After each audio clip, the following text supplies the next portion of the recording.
So as we wait for everybody to join in, most of us have joined in. I'll just recap of what we have done in our last class. We had seen the reactions of metals with the salt solutions, where we saw that the highly reactive metals can displace the low reactive metals from their salt solutions. And you need to remember this series of reactivity so that you are able to answer the questions based on the same. We'd also seen that the color change happens when you have a salt solution like copper sulfate, which is blue in color, and magnesium strip is just dipped in it. The color changes or disappears of copper sulfate, that is blue color disappears along with the formation of magnesium sulfate and copper. Similar reaction was also seen when iron nail is dipped in copper sulfate solution. The blue color of copper sulfate changed to ferrous sulfate, which is green, along with copper getting deposited on the iron nail. So basically we saw that whichever is the stronger metal would be displacing the weaker metal from its salt solution.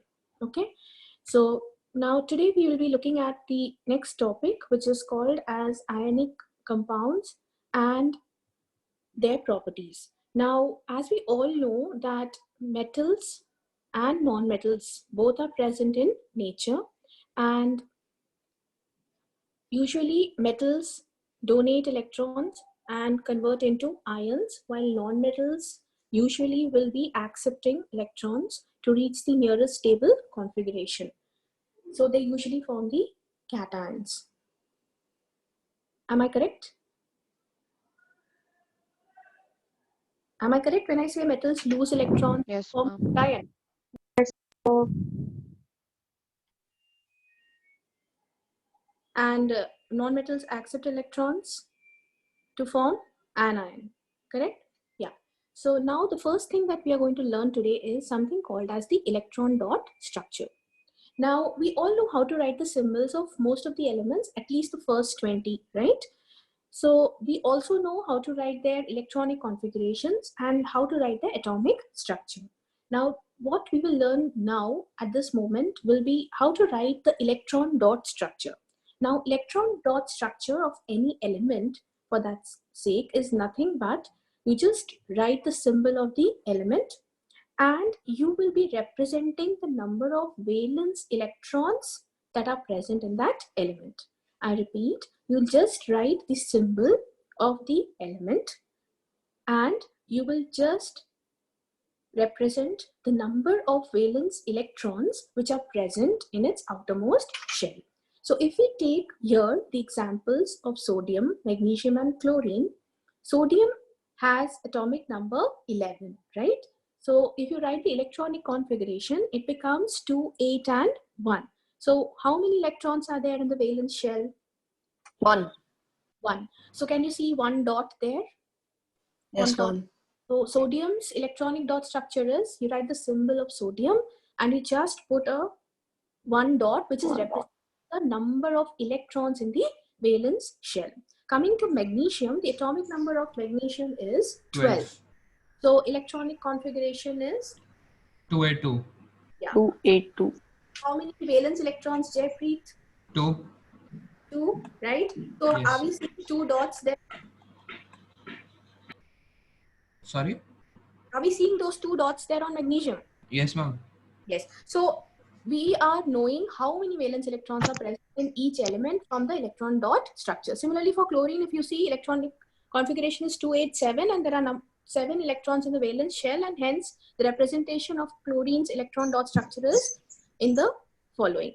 There are 7 dots that can be seen. You can either put dots or can put cross depending upon your choice, or when you want to show the difference between the electrons of 2 elements. Here we shall see how a metal, magnesium, interacts with a non-metal, oxygen, and how the compound magnesium oxide is formed. We all know how to write the chemical formula of magnesium oxide by the crisscross method, correct?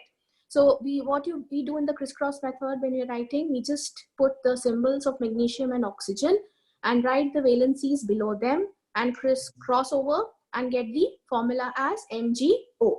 That is what you have been studying till now.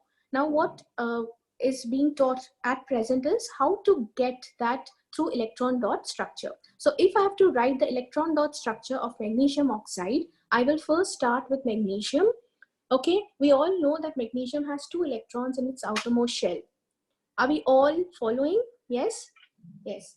So the 2 electrons from the outermost valence shell will be lost or given away by magnesium, so that magnesium forms a cation Mg+2 and it reaches the nearest stable configuration.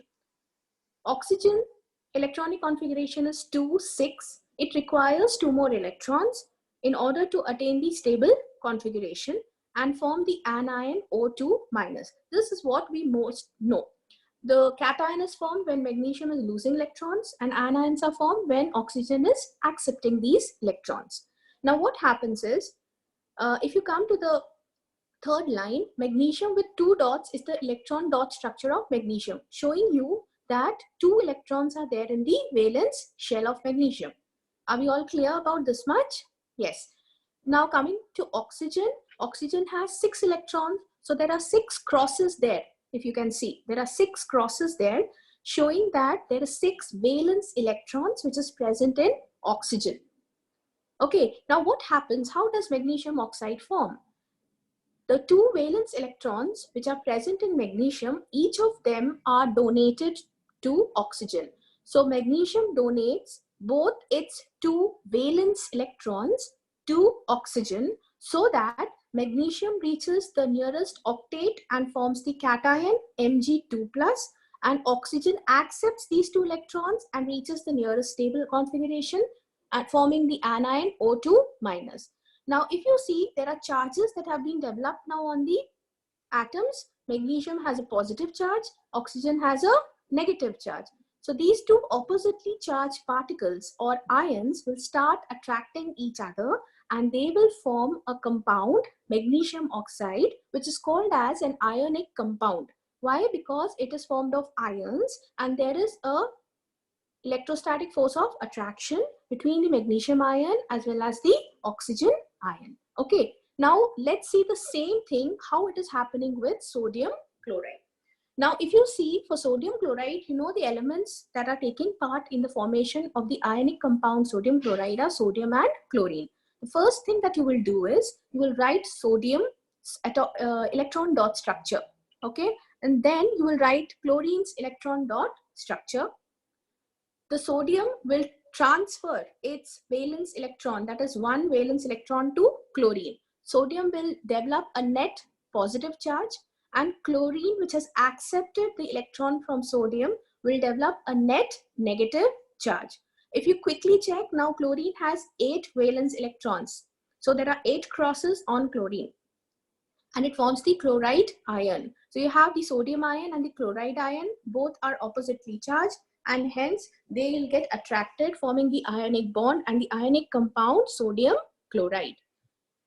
Another example here representing the electron dot structures of magnesium fluoride. Okay, now if you see, magnesium has 2 valence electrons. So we are representing the electron dot structure of magnesium with 2 dots and symbol magnesium. Fluorine, chlorine, bromine, all are in the same group. They have 7 electrons in their outermost shell, that is the valence shell.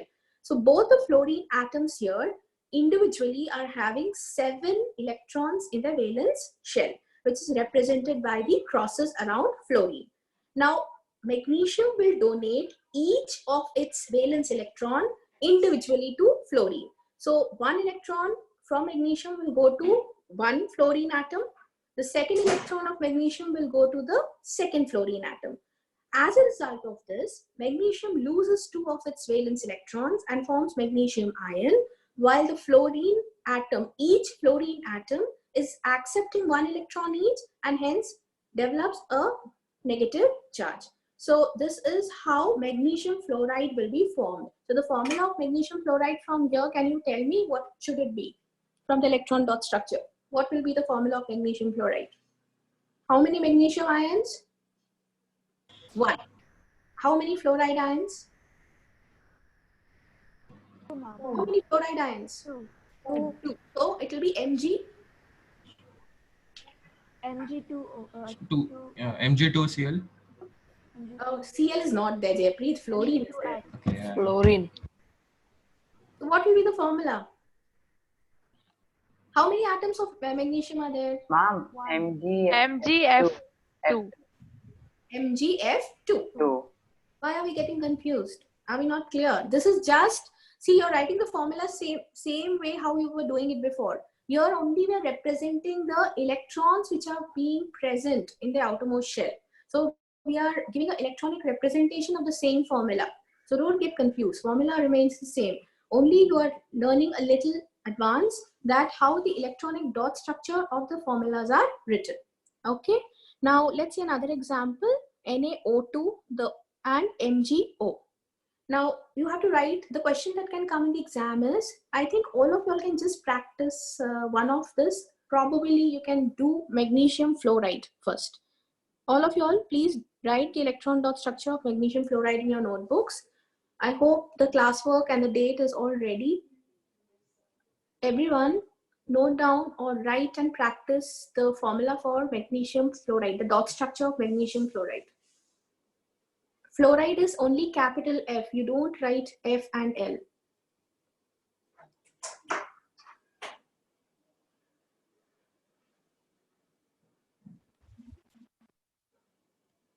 Somebody raise the hands. Who is it?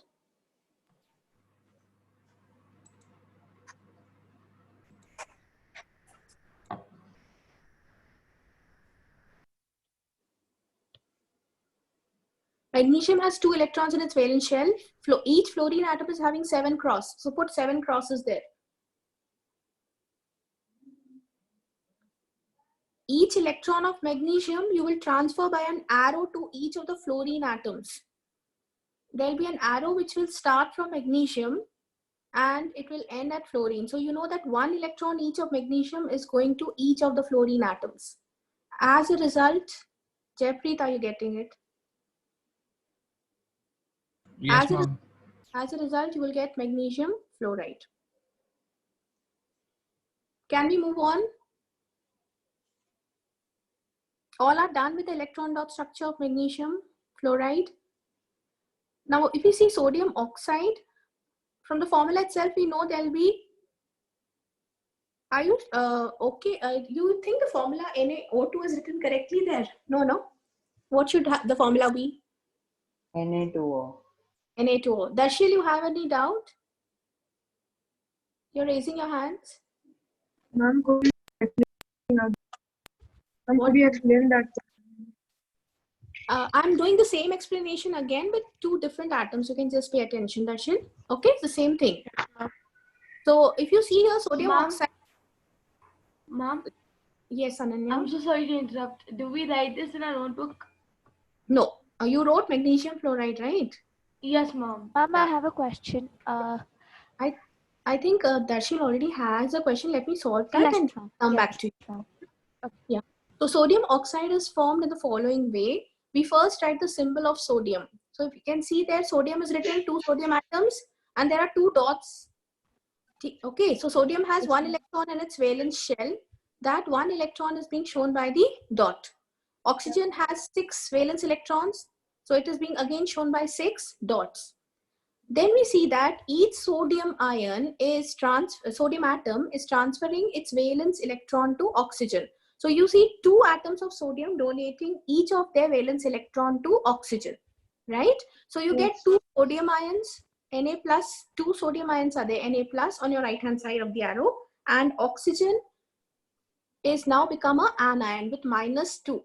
So again you get oppositely charged atoms. They will attract each other and form the ionic compound sodium oxide. So from the electron dot structure, also you can write the formula. If the formula is given, you can write the electron dot structure. Similarly for magnesium oxide.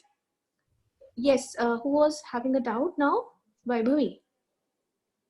Ma'am, when we were writing the fluoride formula, on top of the fluorine ion, why did we put crosses instead of dots?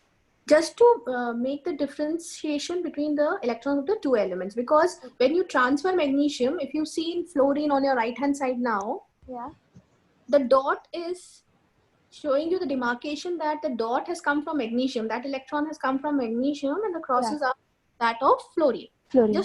Okay. tell you. It doesn't happen in nature like that. Yes, This ma'am. is for us to understand. Okay, ma'am.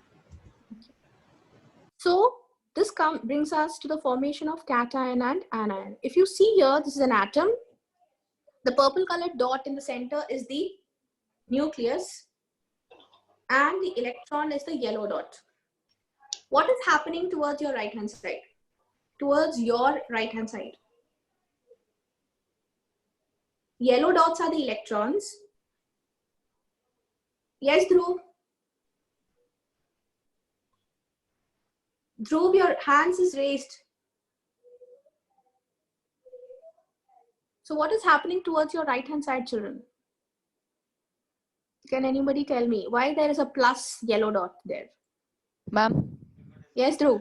ma'am, why do you write fluorine like 2 times instead of just writing once and The 2? formula of magnesium fluoride, first you just write the symbols in a rough column.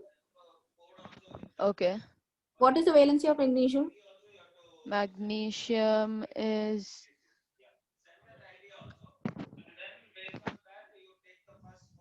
ma'am, it is 8. Oh.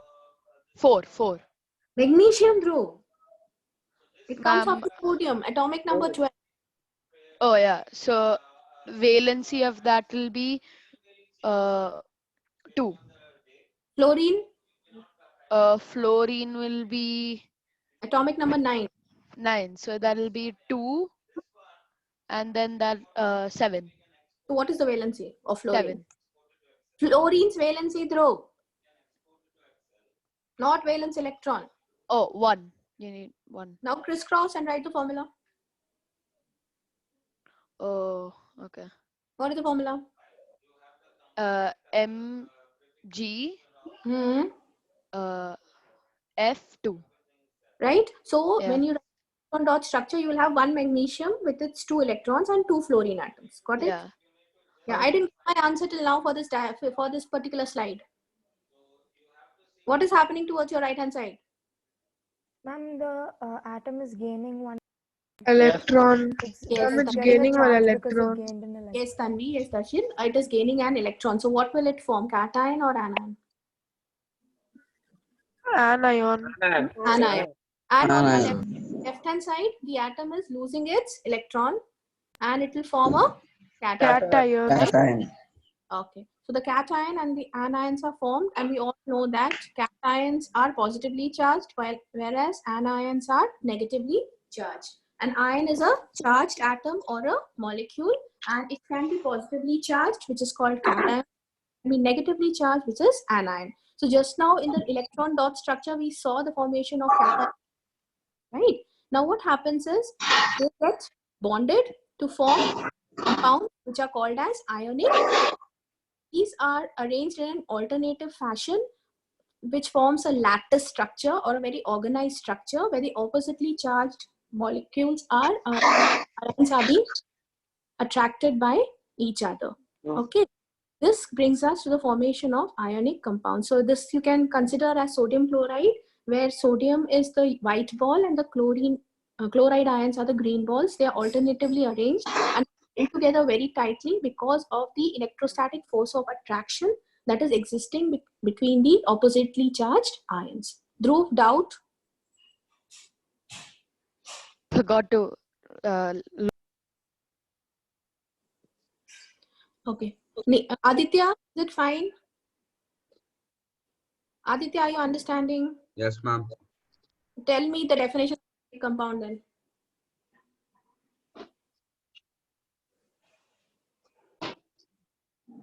Aditya, define ionic compounds. मेरे को सब आता है ना.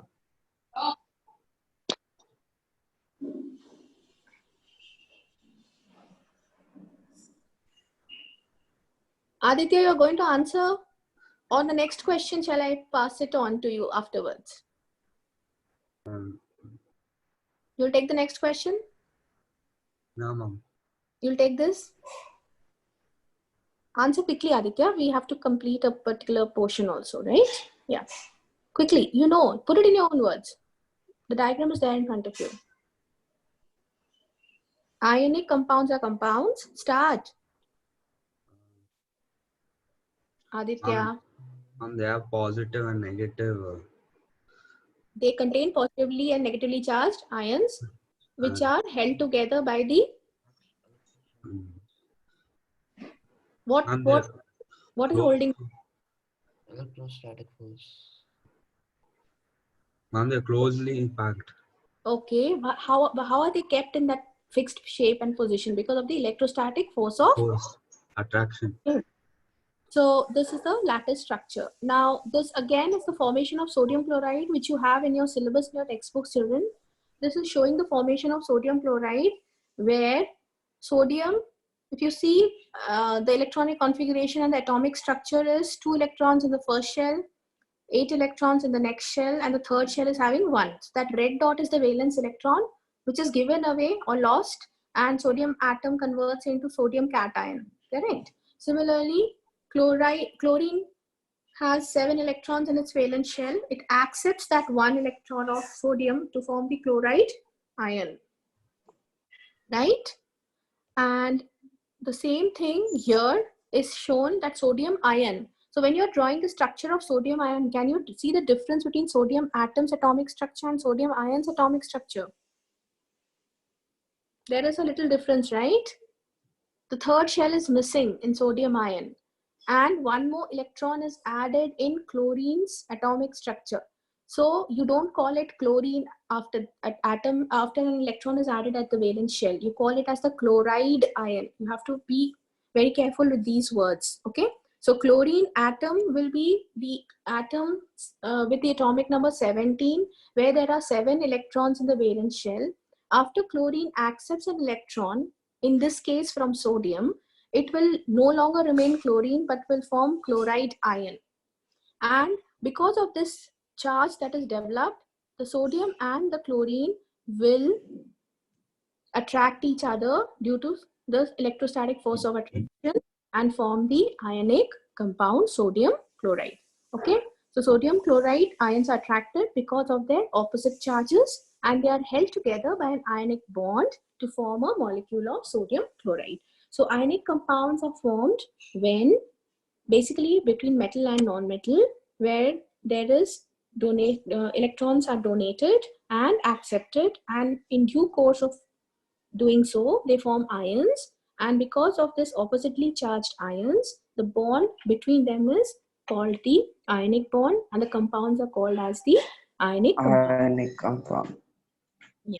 The same, one more example, magnesium chloride. So magnesium chloride, magnesium fluoride, sodium chloride, sodium oxide, these are examples also given in your textbooks. So it always comes as a question in exams in board, for sure, the electron dot structure.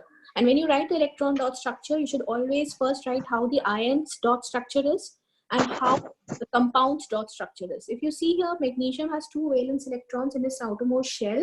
It is donating each of its outermost electrons to each chlorine atom, and then the chlorine atom forms the chloride ion. Just look at the number of valence electrons in each of the chloride ions. How many are you getting? Each chloride ion, there are around 8 electrons now, right? And magnesium is having stable configuration 2, 8. Because of this, magnesium gets a positive charge and chloride ions have a negative charge, and they get attracted towards each other, forming the ionic compound magnesium chloride, MgCl2. Now, because of this formation of ionic compounds, the ionic compounds develop certain properties. They are usually very strong because of the electrostatic force of attraction and do not easily break. They are solids at room temperature. They have high melting and boiling point because a lot of energy is required to break the intermolecular force of attraction. They're usually made of a metal and a non-metal. They usually do not conduct electricity in the solid state. That is, if you just take salt, sodium chloride, dry salt, and put 2 ends of the wires in it, the bulb will not glow. They will only glow when they are present. The bulb will only glow when the ionic compounds are present in the aqueous state. That is, when they are present in the soluble state, or the presence of a solvent is there. So what happens when aqueous state is there? The sodium chloride will ionize, will dissociate into ions, sodium and chlorine. And when ions are formed, it will be easier for them to conduct the electricity. So you should remember this point, that ionic compounds are good conductors of electricity, but they are good conductors only in the molten state or the aqueous state, not in the solid state, because only in the aqueous or molten state they'll be able to dissociate into ions, and once ions are present, electricity will be conducted. Any doubts still here? So you should know the formation of ionic compounds, the definition with examples, how to write the electron dot structure of magnesium chloride, sodium chloride, magnesium fluoride, sodium oxide. Okay, these are there in your syllabus also. So you need to know the electron dot structure of each. And when you're writing the electron dot structure, you have to write the electron dot structure of individual atom first. Example, in case of sodium chloride, you will write the electron dot structure of sodium and then chloride, and then you will show how the electron is being transferred, and then finally you'll be showing the electron dot structure of sodium chloride. Am I clear when I say that? So if I tell you to write the electron dot structure in the exam of sodium chloride, you will show so many structures. First, if you see sodium atoms converting into sodium ion, that will be half a mark. Chlorine to chloride ion, another half a mark.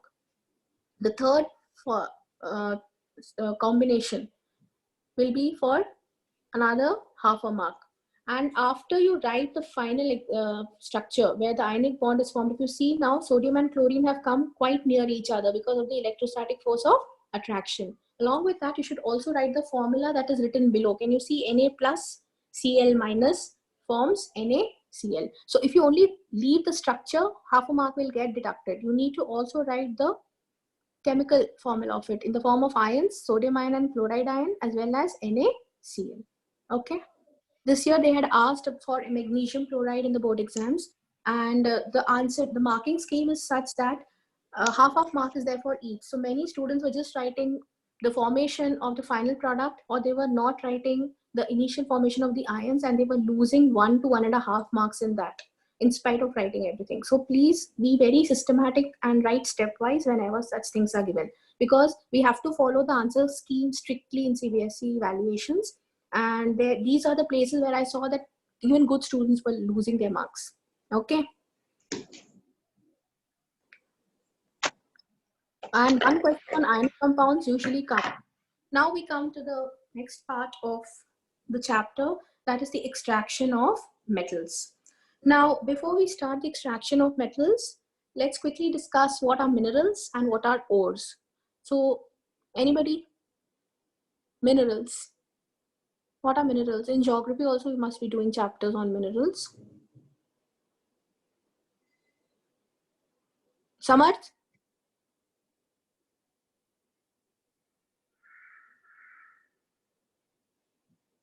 Can I get the definition of minerals? Samarth? Yes, ma'am. Can you give me the definition for minerals? Ma'am, there are substances which are found naturally on the earth's surface. Yes, they are substances which can be elements or compounds which are found naturally on the earth's crust. Good. And ores will be, they are minerals which are specifically very rich in a particular metal, so they can be profitably extracted. So ores are minerals from which a particular metal can be profitably extracted. As I keep telling you all, there are a lot of minerals around us also, in the garden soil, in the football ground of our school also. But that doesn't mean that we start extracting ores from that ground, right? Why? Because it will not be profitable to extract a particular metal from it. Okay. So ores are highly concentrated forms of metals, and they are used for extracting a desired. Okay. So coming to the extraction of metals, we all know that metals exist as ores in Mother Earth, in the Earth's crust, and they are mined through various processes. Once the ores are mined out, they have a lot of other impurities also which are present along with them. So the process of extraction of a metal from its ore includes first the cleaning or the concentration of ore. And once the ore is concentrated, then it is subjected to various processes to get the desired ore. So this particular flowchart is there for your syllabus in grade 10, where as we know that the metals have been arranged in an order of reactivity from high to low.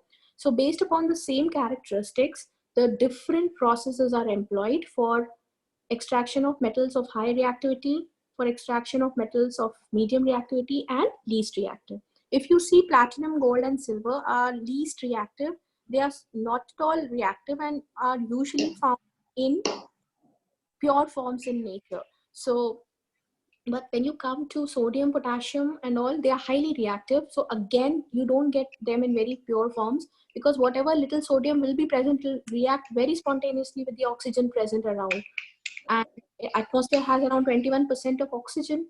So most of these highly reactive metals are found in their oxide forms. The medium reactive metals like zinc, aluminium, iron and all are found in both their sulfide forms as well as their carbonate forms. So first we will be looking at the metals of medium reactivity, that is mercury and all. Mercury is present in the form of sulfide ore. Okay, and the process for extraction of mercury from its ore is called as roasting. Normally we use the word roasting in our daily life when we do cooking, or we are enjoying something which is cooked. We say it's roasted well, it's the taste is good after roasting, or sometimes it becomes too much roasted and it becomes burnt. So can you somewhere relate to this roasting and the metal roasting? What are we doing when you're roasting food? I'm heating. You are heating it. How? How, Pranav? Mom, you're placing it on fire and you're at a certain temperature and you're leaving it like that. Correct. And why is the fire there, Sudesh? Oxygen. Ma'am, because air. Oxygen is there, and only oxygen is required for combustion. Fuel. Fuel.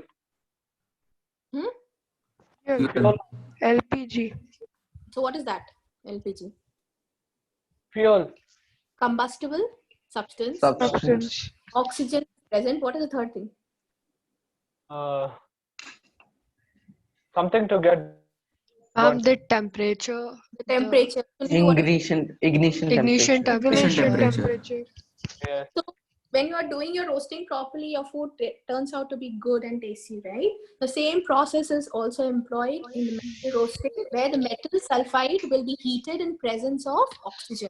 The sulfide of the metal will be heated in presence of oxygen, and you will get your desired metal. Let's see the first one.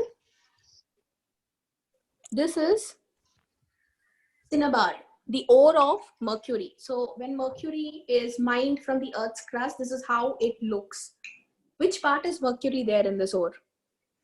The white part. Yeah. And the white part. Red part. The white part. The silver. The white part. The white. The white part. White silverish tinge is the mercury. So this is an ore for us because you can profitably extract mercury from it. Okay. So usually it is found in the form of its sulfide ore, and it is called as cinnabar. Now, what is the step that is done? How does it turn into a liquidy substance? Can we all put us on mute, please? Yes. So what is happening is, once you extract or mine the ore of mercury, you will be removing the impurities which are present in the form of sand or other particles, and you'll get a concentrated form of mercury. Why is it written mercury 2 sulfide there? Why is it written mercury 2 sulfide there?